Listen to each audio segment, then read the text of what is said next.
Yes, you can make delicious smoky party jollof in your joyful cook pot for a family of 5 to 7 conveniently. Let me show you how. First, grab your enameled cast iron frying pan, go in with your bell peppers, onion, tomatoes, garlic, and habanero. Spray some oil over it before transferring into the oven. My oven is set to 425 degrees Fahrenheit. I'm going to let this go for 30 to 35 minutes.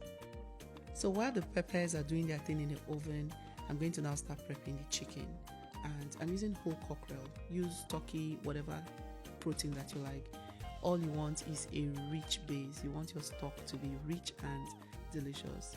Clean your chicken properly, transfer into a pot. Add your preferred spices. You know how you cook your meat. Add everything you like to use.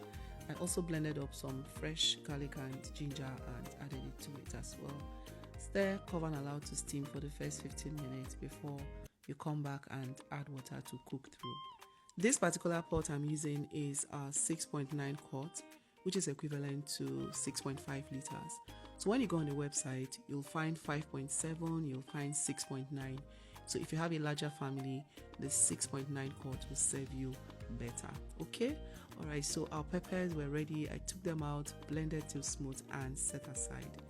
Check on the chicken as well. Once it is cooked, separate it from the stock and save that stock. That's your liquid gold right there. You can decide to bake the chicken in the oven, air fry, or fry in some oil. I like to fry in some oil when I'm making jollof, just to, develop the flavors, to give it that depth in flavor. Go in with some chopped onion, your aromatics, fry for a few minutes, and then your tomato paste. Don't worry, everything I'm using is going to be listed in the comment section. When your tomato paste is properly fried, go in with your pepper mix, the base. Go in with that and give it a good mix. From this point, you don't even have to fry too much because we already roasted the peppers. Give it a few minutes though for everything to come together, and now add your washed rice. But before I add the rice, I like to set some of the sauce aside to add towards the end of the cooking. Now, this was 7 cups of rice. I didn't even go 8. Alright, this was 7 cups. So add your rice, add your meat stock. For the liquid to rice ratio, I like the liquid to be slightly above the rice or at the same level, depending on the brand of rice you're using. Now cover and let that begin to cook. This one is optional, but I'm going to stew some of the chicken. Some of my people like it stewed, some people like it without stew, so I'm going to stew some of it. This was some stew I had in my fridge. Okay. After the first 15 minutes, come back to the rice, taste and adjust with seasoning or salt if necessary. Then cover with parchment paper or foil, which you don't even need, honestly. This cover is heavy duty already. It's going to trap heat effortlessly and cook your rice evenly. Even distribution of heat is one of the things that this pot is known for. Okay.